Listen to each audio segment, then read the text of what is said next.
Hey everybody, happy Friday to you. Here's what I got this week, man. Why we all need a walkabout. Yeah.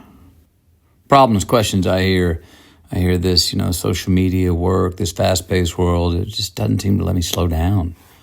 How can I find some clarity with all these distractions in my life? Or, I just seem stressed all the time, man. I jump right into work in the morning, and even my weekends seem to be full of responsibilities. Work, family, friends, geez. Well, let me tell you a story. I got extremely famous over one weekend in 1996. The film I was in, A Time to Kill, opened to great box office and great reviews, my performance included. The Monday after that weekend, my world changed, man. Suddenly I lost any anonymity I once had. It was like the world was a mirror. It seemed like everyone recognized me. It even seemed like everyone loved me. I heard that a lot. I never met strangers anymore after that weekend. I was like, what's this all about? What was reality and what was bullshit? Did I deserve all this? Who the hell was I? I needed to hear myself think.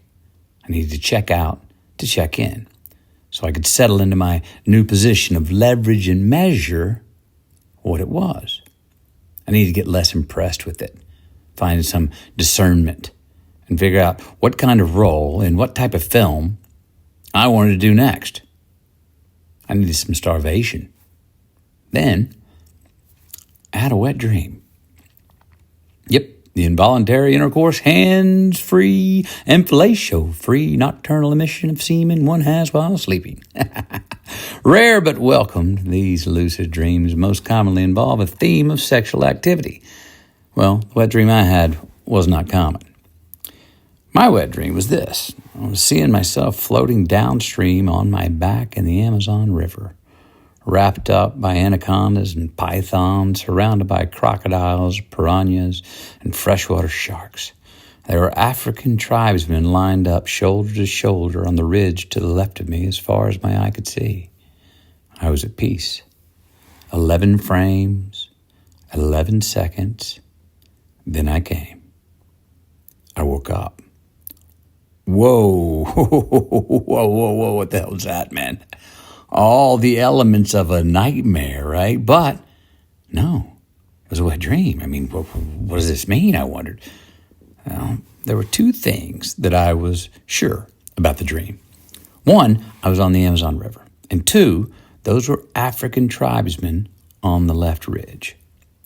So I grabbed my world atlas and I looked for the Amazon River in the continent of Africa until I realized, wrong continent, it's not there. Damn, dreams can be tricky. Nevertheless, it was a sign, and it was just what I was looking for. It was time for me to chase down my wet dream. So I crammed my backpack with minimal clothing, my journal, camera, medical kit, a hit of E, and my favorite headband, then embarked on a 22-day solo trip to Peru to find and float, like in my wet dream, the Amazon River. I flew to Lima, then on to Cusco, where I met a guide and we mapped out my 3-week journey to the Amazon River over Anticuchos and Pisco. I hiked the Andes and along the Urubamba River into the lost city of Machu Picchu. Then I took a bus, a boat, and a plane ride to get to Iquitos, the Peruvian capital of the Amazon. It was the 12th night of my 22-day adventure, and I was settling into camp. I'd already hiked over 80 miles, and tomorrow I'd finally be in the waters of my wet dream. And up to this point in the trip, I've been having a hard time being present. I was so excited in anticipation of what the Amazon would mean to me, I had missed most of the beauties in getting there. Still wrestling with my identity, I was guilt-ridden over sins of my past, lonely, disgusted with the company I was keeping. Yeah, me, my own. In my tent, grappling with my demons, I couldn't sleep, so I quit trying. Instead, I stripped off all my clothes, along with every badge, banner, expectation, and affiliation I had on me.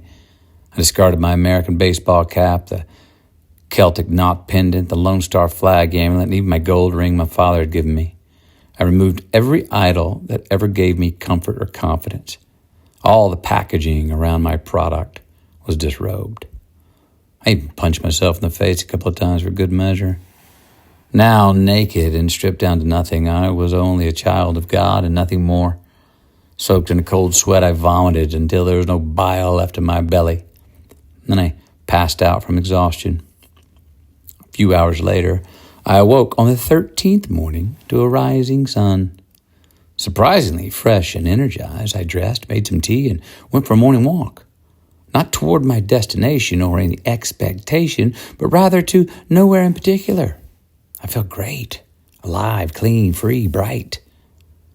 Well, walking down along a muddy path, I turned a corner, and there in the middle of the trail was a mirage of the most magnificent pinks and blue and red colors I'd ever seen.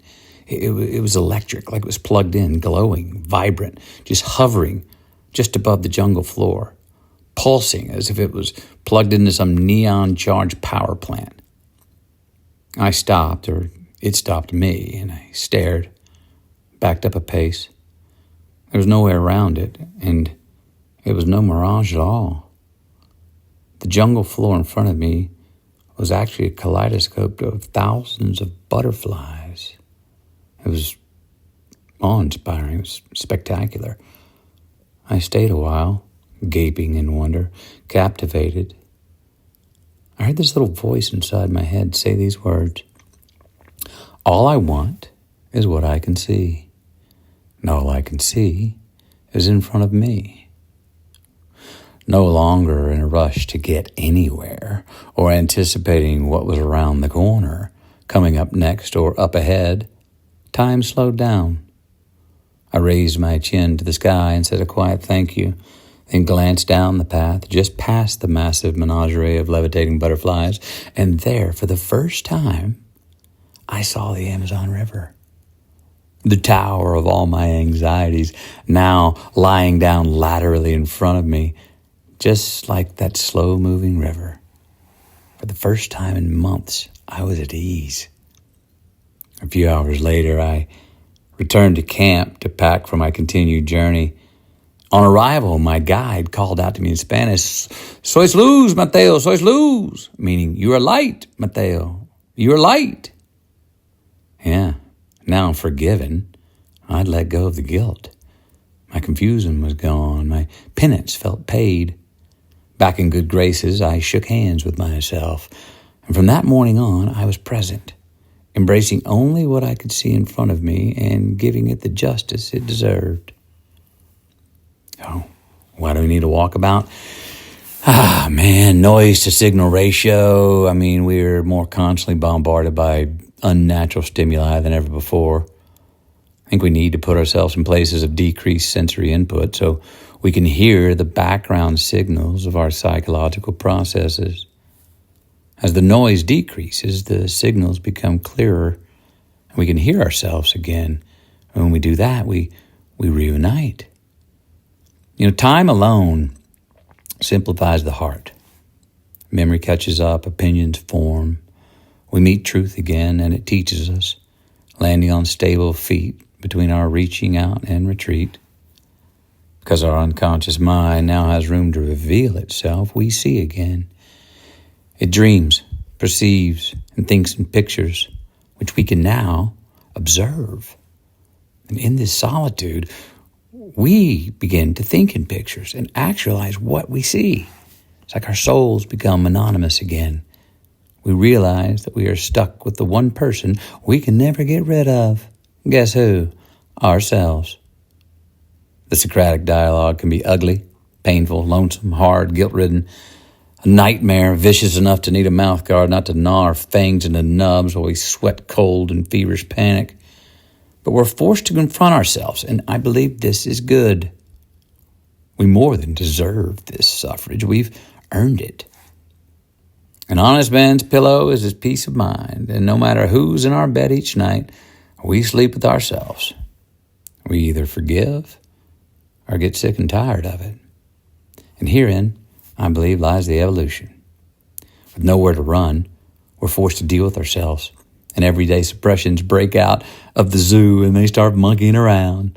We find ourselves in the ring with them, deciding no more or let it slide. Whatever the verdict is, we grow.